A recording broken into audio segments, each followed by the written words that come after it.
Love your enemies. Do good things to those who hate you. Bless those who curse you. Pray for those who mistreat you. To the person who strikes you on one cheek, offer the other one as well. And from the person who takes your cloak, do not withhold even your tunic. Give to everyone who asks of you, and from the one who takes what is yours, do not demand it back. Do to others as you would have them do to you.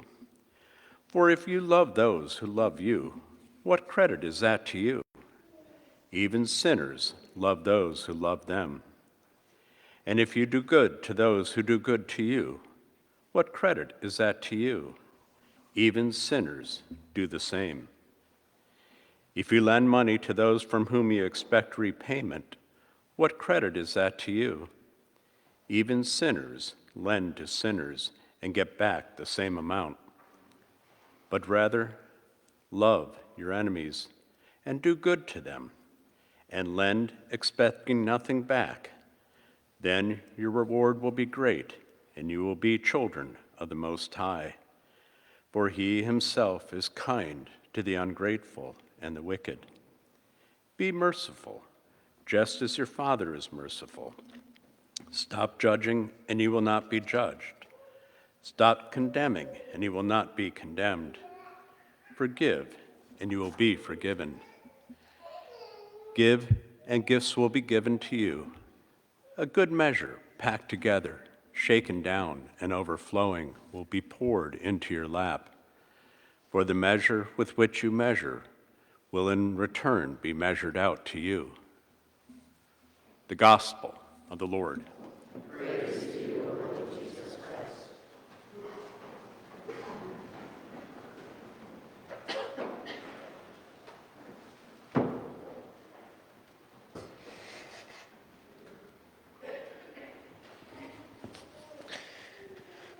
Our gospel this week picks up where we left off last week. Last week we heard Jesus proclaiming the Beatitudes, blessings that were chosen by people, whether to start a new life rooted in God or to continue a life that has already begun in Him. And so when Jesus is proclaiming, blessed are those who suffer, blessed are they who mourn, blessed are they who are poor, it must have been such a hopeful, exciting time for the people who were hearing that for the first time. Because for the longest time, the people hearing that believed that their suffering was a punishment. They were told for many years that the reason why they mourn is because of their own faults and their own shortcomings. So here Jesus is saying, despite your sufferings, despite why you mourn, despite the fact that you are poor, you are still blessed in me. I will make you blessed. But this gospel we hear this morning begins with a line that would have instantly made people open their eyes and their ears even more, but not in a way that made them feel good about themselves. Jesus says, love your enemies and pray for those who mistreat you. Pray for those who hate you. What the actual heck? Right?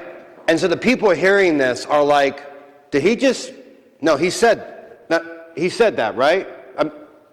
He said, love the people who hate you? Because during this time, there was no bigger group, no group that hated the Jews more and that the Jews hated in return than the Romans. The Romans were literally the Roman Empire. And they saw Jerusalem, they saw the Jews, they saw Israel as this sorry, forgetful nation that they could use and they could bully whenever they wanted. And the Jews, even though they detested the Romans, obeyed what they said out of fear. And so the Romans are showing no mercy in everything that they do. To them, the Jews mean nothing to them, next to nothing to them. So that's why, especially by the Jewish leadership, They wanted Jesus, or they wanted the Messiah, to be this political leader, this military ruler, because they were so sick and tired of being sick and tired of the Romans. They just wanted to be free. And on one level, you can understand that. We can all understand the desire for them just to feel like they could just be themselves, or they could just be a nation that was not being held down by another nation or by an empire. But what they ended up doing, though, on the other hand, is that they twisted and they changed and they manipulated what they wanted the Messiah to be. They tried to put him in this nice little box and basically squish him in and not let him be anything else, because that's what they wanted him to be. So they expected the Messiah to be just, if not more, if not the same, have the same anger as them. They wanted the Messiah to be even more angry and more upset than them at the Romans. They wanted the Messiah to be so angry and upset at the Romans that he would take up an army and wipe the Roman Empire off the face of the earth. But here, Jesus is talking about loving and forgiveness and mercy. And we can imagine there are people in the crowd looking at him and saying, "Teacher, do you not know what these people have done to us? Do you not know what they have said against us? Do you not know the innocent lives that they have killed? Do you not know how long we've waited for someone to save us? Why would you ever say, love those who hate us, or love those who go against us?" That's the same mindset that we can have, isn't it? Jesus, how could you call me to love this person? Do you not know what this person or people have done to me? Do you not know what they have said against me? Do you not know how they have hurt me, have caused me and my family to suffer? How could you ever tell me to show mercy toward those people? And Jesus looks at us, and he looked at those people and said, "Did I ever say it was going to be easy?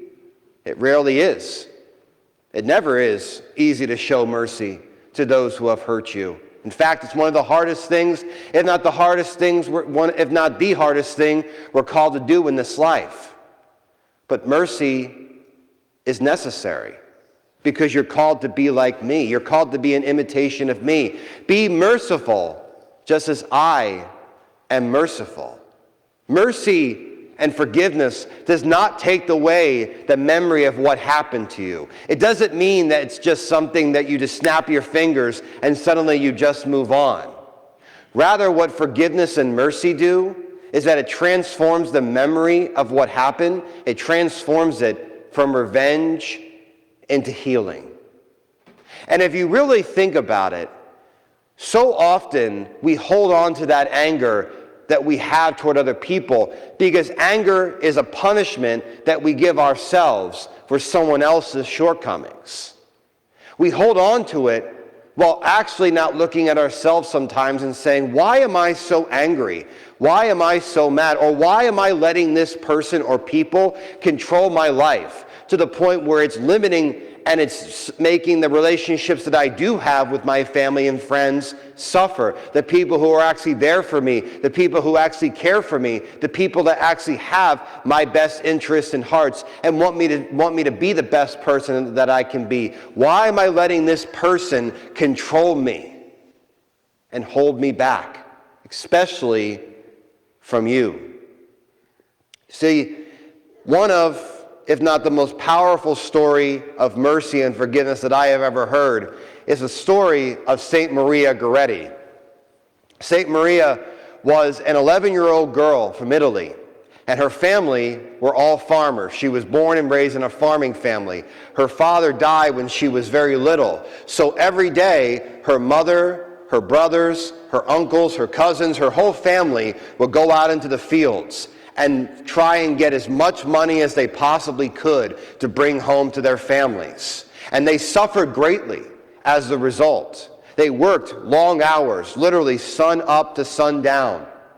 And so Maria, at the young age of 11, was not just a big sister to her younger siblings. She became their mother, their teacher, their comforter. She would cook for them, clean for them, read to them. She would do everything for them. And Maria grew up very quickly, but in the midst of that quick journey into adulthood, She had a maturity that she had about herself. The holiness that she had even before that all this is about to happen was a witness to those around her, because they would say, where does this little girl get this from? Where is this coming from? God had been placed unto her heart, even at a young age. Even in the midst of unspeakable suffering, losing her father at a young age, seeing what her family goes through, she never complained. Instead, she accepted it as God's will and learned all the more how she could serve him. So while all this is happening, there was a family friend named Alessandro, and Alessandro was much older than Maria. And he had started making unwanted advances toward her, to the point that one day he actually went to her house when he knew she would be alone. And in the midst of everything that happened, he ended up trying to attack her. In the midst of the attack, he stabbed her multiple times. And as she screamed, her family ran in, and Alessandro ran out the door, still with the knife in his hands. And they see Maria on the floor bleeding, and they pick her up and they carry her into the hospital. And so the story goes is that Maria is laying in the bed in critical condition, and she calls the doctor over. And she says, excuse me, could you do something for me? And the doctor goes, of course. Do you need something to eat? Do you need something to drink? What do you need? And she goes, I want you to pray with me. And he goes, okay, who are we praying for, Maria? And she goes, Alessandro. And the doctor goes, Alessandro? You mean the man who stabbed you? And she said, yes. And the doctor says, why would you ever pray for him? And she said, because I want Alessandro to be in heaven with me one day. Shortly thereafter, Maria dies, and Alessandro is convicted of her murder and sentenced to life in prison. And the story goes is that for the first 20 or so years of his imprisonment, Alessandro was a heartless criminal. He had no remorse for what he had done. He was hostile and made everyone's lives around him, even in the prison, as difficult as possible. It's because he felt such guilt about what he had done. He wanted everyone else around him to feel as miserable as he did. Until one day, he has a vision of Maria in his prison cell.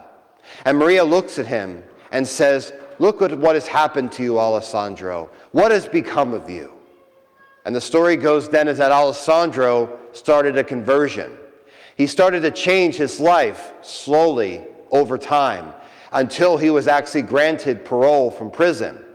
And he started to go around and started taking odd jobs. In fact, that he actually took up a job as a gardener for a local religious order. Anything he could in his own way to stay close to God. But he knew what he had to do. He went back to Maria's house. Maria's family was so poor that they could not even move from the house where their daughter was murdered in. And so Alessandro goes to the door, not knowing whatsoever what is going to happen. He has no idea what is about to unfold. And he knocks on the door, and Maria's mother answers. Again, she has not seen Alessandro for over 20 years. And Alessandro looks at her and says, I would not fault you whatsoever. If you want to hit me, slap me, curse me, slam the door in my face, I would not blame you for 1 minute. But I just want to say, and I don't know what I'm about to say is going to mean anything, but I am so sorry that I took your little girl away from you. And in that moment, Maria's mother, no doubt guided by the intercession of her daughter in heaven, says to herself, if my daughter can forgive this man, then why can't I forgive this man? Years later, when Maria is canonized as saint by John Paul II, sitting on the altar, watching, is Maria's mother, and sitting right next to her is Alessandro. Mercy is not just real. It's not just something that we hear in stories. It is possible, and it is true. May you, each and every day, experience what it truly means to give and receive mercy. And may you each and every day be merciful in imitation of reflection of your Heavenly Father, so that you may understand and know all the more the blessings that you have been given and just how blessed you are to give them and to receive them.